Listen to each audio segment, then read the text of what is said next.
જેના હૃદયમાં ભગવાન મહાદેવની ભક્તિ રાજ કરે છે તેનો જન્મ લેવો સફળ છે, તેનું જીવન ધન્ય છે. થોડો આક્રોશ વ્યક્ત કર્યો છે. મારા શબ્દો નથી, વ્યાસ ભગવાનના શબ્દો છે. એમાં એમ કહ્યું, સર્વ સાક્ષીરૂપ મહાદેવ. આ સૃષ્ટિના સાક્ષીરૂપ કોણ છે? ભગવાન શિવ છે. જ્યારે વિશ્વની અંદર કોઈ દેવી દેવતાઓનું અસ્તિત્વ નહીં હતું, સૃષ્ટિ સર્જન પહેલા કોણ હતું? ભગવાન શિવ. તેથી કહ્યું, સર્વ સાક્ષી સ્વરૂપ મહાદેવનું જે ધ્યાન કરે છે, ભગવાન શિવનું જે પૂજન કરે છે, તે તો ધન્ય છે જ. પણ એવું કહ્યું, કોણ શિવનું ધ્યાન નથી કરતા, કોણ મહાદેવનું અર્ચન નથી કરતા, કોણ મહાદેવનું પૂજન નથી કરતા? તો કહ્યું, મૂર્ખ કુર્વંતી. જે મૂર્ખ માણસો છે ભગવાન શિવનું ધ્યાન નથી કરતા, મૂર્ખ માણસો ભગવાન શિવનું અર્ચન નથી કરતા, મૂર્ખ માણસો શિવજીનું સ્મરણ નથી કરતા. અને જે કોઈ શિવનું સ્મરણ નથી કરતા તેની કોઈ દી ગતિ નથી થતી, એમની કોઈ દી સદગતિ નથી થતી. આવું ભગવાન વ્યાસે કહ્યું છે કે જે કોઈ, તેથી હું ગર્જના કરીને કહું છું, કોઈ પણ પરંપરામાં આપો, કોઈ પણ વિચારધારામાં આપ સંકળાયેલા હો, કોઈ પણ સંપ્રદાયમાં આપ હો, પણ મૂળમાં ભગવાન શિવ છે એ વસ્તુને યાદ રાખવી જોઈએ. આ શ્લોક ભગવાન વ્યાસજીએ ગાયો છે. ન પશ્યન્તિ મહાદેવં સર્વ સાક્ષિણમીશ્વરં એતદ એવ ન કુર્વન્તિ મૂર્ખઃ શંકર. જે મૂર્ખ લોકો શિવનું પૂજન નથી કરતા તેની કોઈ ગતિ નથી થતી, તેની સદગતિ નથી થતી. આવું ભગવાન વ્યાસજીએ શિવ મહાપડા ગ્રંથના પ્રારંભમાં કહ્યું છે. બહુ સુંદર વાત છે.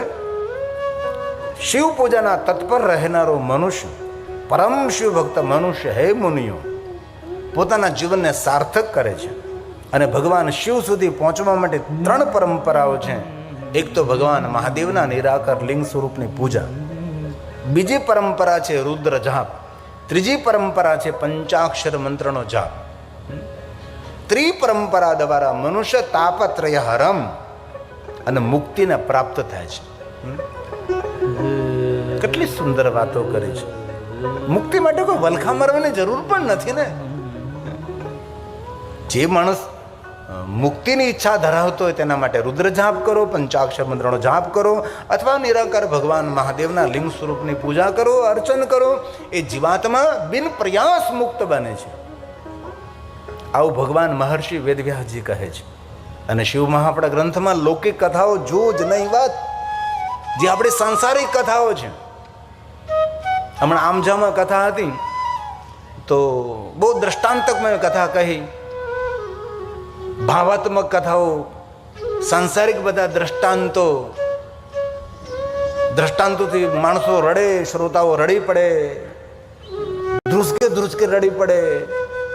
તો શ્રોતાઓ શું કહ્યું ખબર? આમજામાં બહુ સરસ કથા, બહુ સરસ કથા.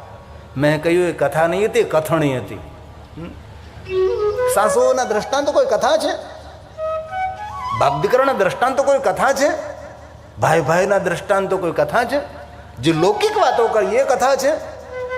હેદુને કથા ન કહેવાય, તેને કથણી કહેવાય. અને લોકોને કથણી વાલી લાગે છે. કથામાં પ્રેમ રાખનારા તો શ્રોતાઓ કોઈ હોય છે, જેને પ્રભુની કથાનું શ્રવણ કરવું હોય છે. લોકોને એવું ગમે છે, લૌકિક વાતો ગમે છે, લોક સાહિત્ય જરૂર છે. મારે તો તમને શિવ મહાપડા ગ્રંથની ગહન વાતો સમજાવવાની છે, સંભળાવવાની છે. એવું મનમાં ધારી નથી આવ્યું કે ગામડાના માણસો છે ન સમજી શકે. ગામડાનો માણસ જે સમજી શકે ને એવું શહેરમાં રહેનારો માણસ પણ સમજી ન શકે. ગામડાના માણસો પાસે કોઠા હોવું જોઈએ છે. ભલે યુનિવર્સિટીમાં ભણ્યો ન હોય, પણ એની કોઠા હોવું જ, એની દીર્ઘ દ્રષ્ટિ, તેની દિવ્ય દ્રષ્ટિ એ અલૌકિક હોય છે. પણ બહુ હૃદયથી પ્રાર્થના, ધ્યાન આપજો. મુક્તિદમ તત્રયં પ્રભુર મનોય શિવ. હે મહાત્મા, હે લિંગાર્ચનમ રુદ્રજમ પંચાક્ષરમ જપસ્તથા. પંચાક્ષર મંત્રનો જાપ કરો. હાલતા ચાલતા બેસતા ઉડતા ખાતા પીતા ઊંઘતા જાગતા પવિત્ર અવસ્થામાં અપવિત્ર અવસ્થામાં ઘરમાં વનમાં સ્મશાનમાં કોઈ પણ સ્થિતિમાં જપે પંચાક્ષરમ સર્વ સિદ્ધિ લભે નર. દુનિયાની દરેક સિદ્ધિને પ્રાપ્ત કરવી હોય એમને પંચાક્ષર મંત્રનો જાપ કરો. પણ સિદ્ધિ એટલે શું?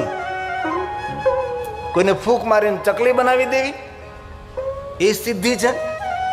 સિદ્ધિનો અર્થ થાય છે સિદ્ધિ દ્રષ્ટિ, દિવ્ય દ્રષ્ટિ, આગવી દ્રષ્ટિ, આગવી સૂઝ, કુચાગ્ર બુદ્ધિ અને સિદ્ધિ કહેવાય. અને આપણે જ લોકો એવું સમજીએ કે સિદ્ધિ એટલે જાદુ મંત્ર. નહીં નહીં, શ્રદ્ધા અને વિશ્વાસનો વાત અલગ છે, બાકી જાદુ વસ્તુ અલગ છે. લોકો એની પાછળ દોડે છે.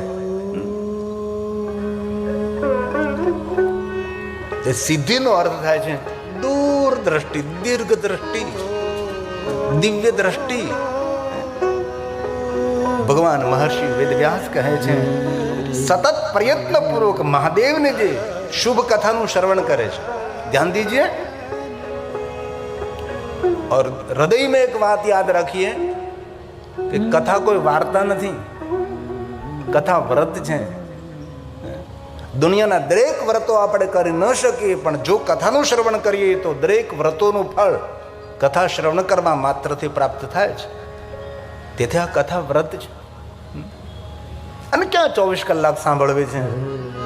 સદગુરુદેવ શ્રી જનકસિંહ સાહેબે 9 દિવસને રોજ અમે 3 કલાક, 3 કલાકમાં તો આપણે અડધો કલાક તો મોડા આવીએ. એ તો આપણો સમય ગયો જ.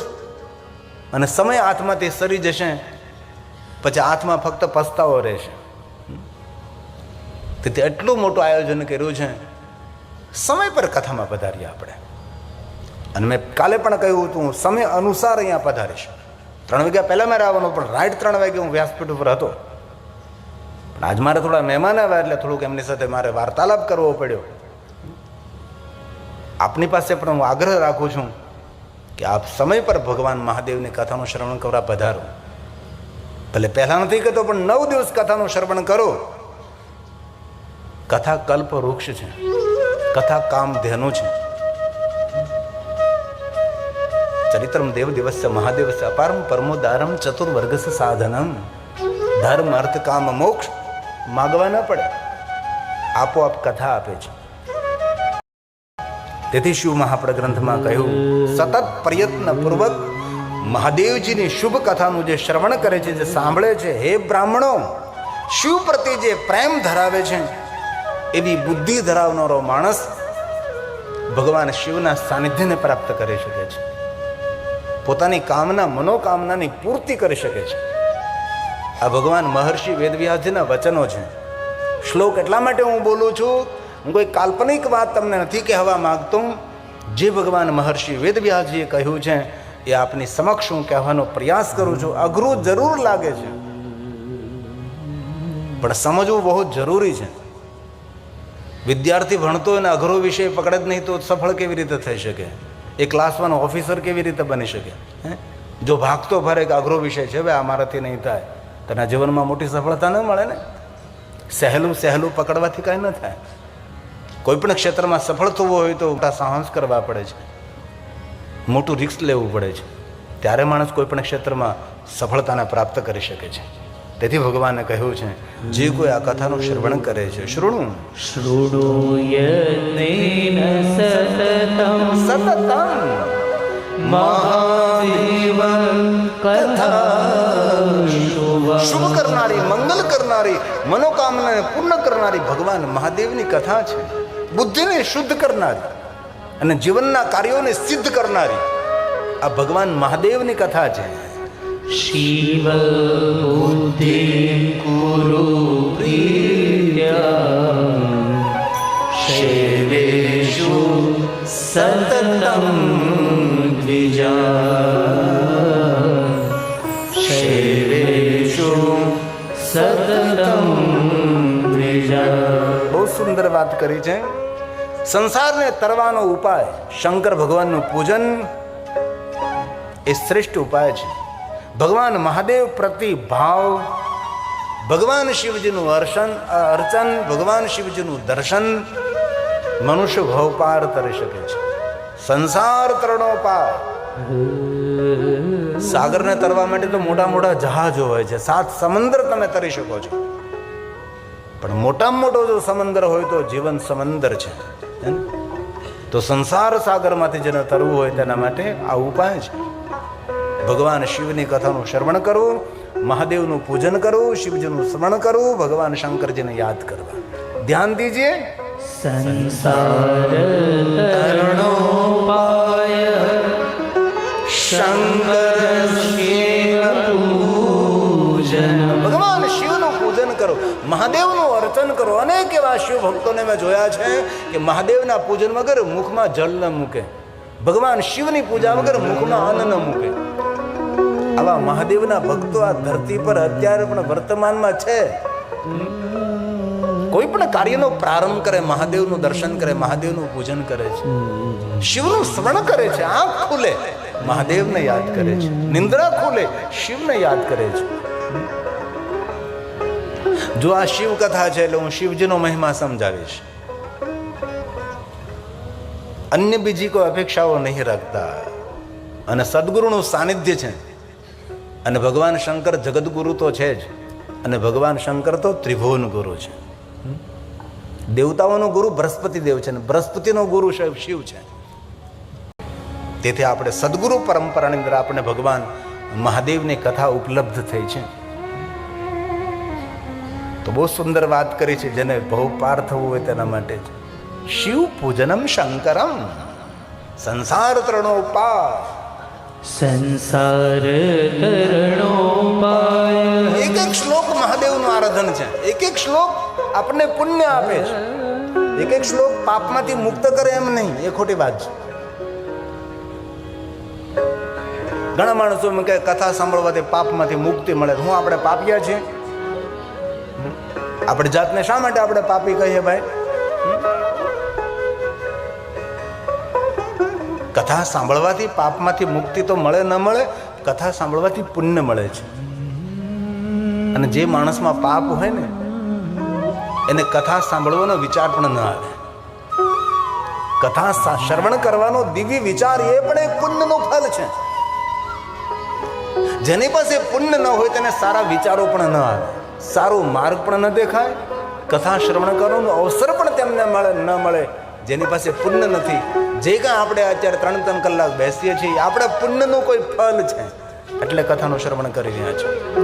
તો ભગવાન વ્યાસ બોલે છે સંસાર તરણો પાય શંકર શિવ પૂજન. શિવની પૂજા કરો. તતસ્ત્વં સર્વભાવેન શિવં પૂજય શંકરં. શિવં પૂજય શંકરં. કેટલી સુંદર વાત કરી છે. હવે ભગવાન વ્યાસજી ખુલાસો કરે છે. હું બંને માટે કરું છું, કહું છું, નર માટે પણ કહું છું, નારીઓ માટે પણ કહું છું. આ સ્પષ્ટતા કરી છે કે કોઈ એવું નારી એવું ન સમજે કે જે કાંઈ કહેવાય છે એ પુરુષો માટે કહેવાય છે. તેથી ભગવાન વ્યાસે કહ્યું કે જે કાંઈ હું કહી રહ્યો છું એ દરેકે અનુસરણ કરવાનું છે. નરો ભવતુ વા નારી. નર હોય કે નારી હોય સૌને માટે હું કહું છું, કોઈ એક જાતિ માટે નથી કહેતો. આ ભગવાન વ્યાસજીએ સ્પષ્ટતા કરી છે. પુરુષ હોય કે નારી હોય દરેકે ભગવાન મહાદેવજીનું સદાશિવજીનું પૂજન કરવું જોઈએ. જે કોઈ શિવજીનું પૂજન કરે છે એમને ધર્મ, અર્થ, કામ અને મોક્ષની પ્રાપ્તિ થશે, પરમ મુક્તિ તેને ઉપલબ્ધિ થશે. તેથી ભગવાન મહર્ષિ વ્યાસજીએ સ્પષ્ટતા કરી છે. સુનિએ જરા. નરો ભવતુ વા નારી માભ્યર્ચે સદા શિવં ધર્માર્થં ચ કામં ચ પ્રાપ્ય મુક્તિં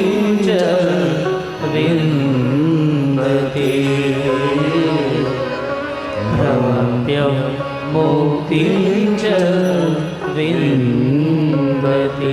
તો આ કથા પ્રયાગ તીર્થની અંદર સૂત પુરાણે ગાય છે. અને પ્રયાગ તીર્થ કોઈ સામાન્ય તીર્થ નથી, દરેક તીર્થોનો રાજા છે અને ચક્રવર્તી રાજા છે. માધવ વેણી, વેણી માધવ જેના સખા છે, જેના મિત્ર છે. પ્રયાગ તીર્થની અદ્ભુત મહિમા છે. ક્યારેક અવસર મળે તો જરૂર પ્રયાગ તીર્થની યાત્રા કરવી જોઈએ.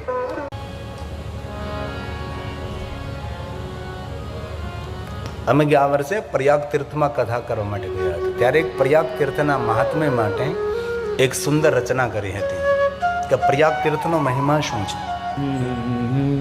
હિન્દીમાં છે, કારણ કે ગુજરાતની અંદર ગુજરાતી ભાષા, ગુજરાત બહાર નીકળો એટલે હિન્દી ભાષા છે. જ્યાં ગંગા યમુના માતા સરસ્વતી જ્યાં નિવાસ કરે છે, તીર્થરાજ પ્રયાગ છે, વેણી માધવ છે, અનેક તીર્થો છે. ભારદ્વાજ ઋષિ જ્યાં ભગવાન રામજીની કથાનું ગાયન થયું, યાજ્ઞવલ્ક મહારાજ, સૂત ઓર શૈનક આદિ મહાત્માઓની સુંદર કથા ભૂમિ છે. ત્યાં સુતેલા હનુમાન છે, જેનું નામ છે લેટા હુઆ હનુમાન, લેટા હનુમાન, સુતેલા હનુમાન છે. જેમ આપણે સાળીપુર હનુમાન છે, બુરખિયા હનુમાન છે, ઉતાવળા હનુમાન છે, રોકડિયા હનુમાન છે, ટાંગતોડ હનુમાન છે. હનુમાનજી કેટલા જો તો વિચાર કરો. એક ગામ આવા અનેક હનુમાનજીના નામો છે. તો प्रयाग तीर्थ में लेटे हुए हनुमान जी, आ 1 मिनट के लिए प्रयाग तीर्थ को याद करें भाव से और आदर के साथ.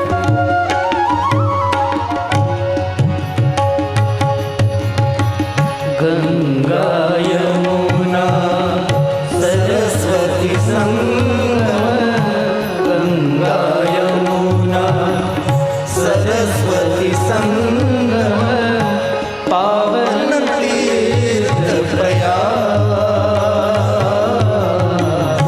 पावन तीर्थ प्रयाग. गंगा यमुना सरस्वती संगम, गंगा यमुना सरस्वती संगम, पावन तीर्थ प्रयाग, पावन तीर्थ प्रयाग.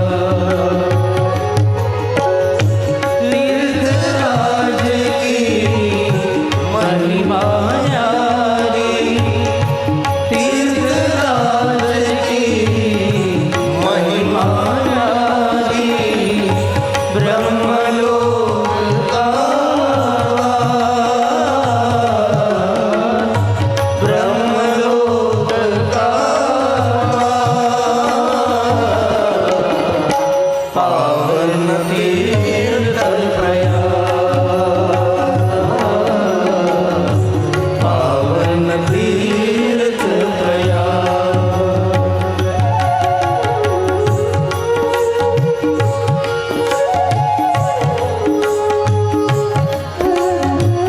तीर्थों ने याद करवाती तीर्थ यात्रा करवानो फल प्राप्त થાય. આપણે તીર્થોને યાદ કરવા જોઈએ. આપણે સવારમાં સ્નાન કરતા હોઈએ તો સપ્ત ગંગાઓને યાદ કરીએ. શા માટે સપ્ત ગંગાઓને યાદ કરીએ? ઘરની અંદર સ્નાન કરીએ છીએ પણ સપ્ત ગંગાઓને યાદ એટલા માટે કરીએ છીએ કે આપણને સપ્ત ગંગાઓમાં સ્નાન કરવાનું ફલ પ્રાપ્ત થાય. गंगे च यमुने चैव गोदावरी सरस्वती, गंगे च यमुने चैव गोदावरी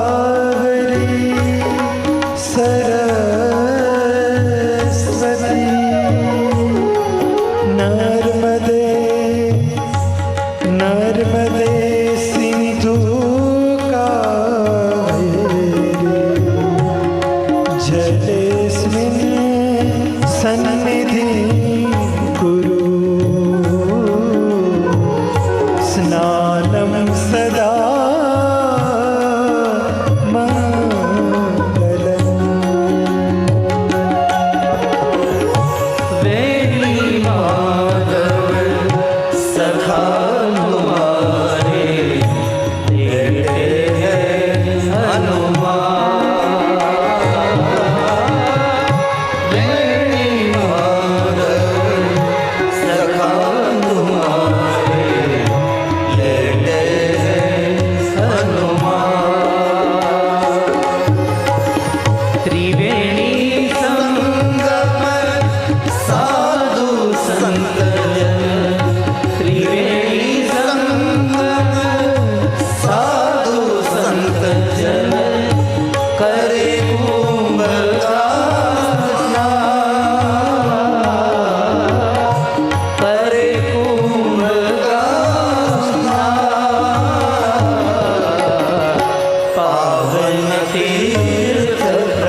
ગણેશની કોઈ યાદ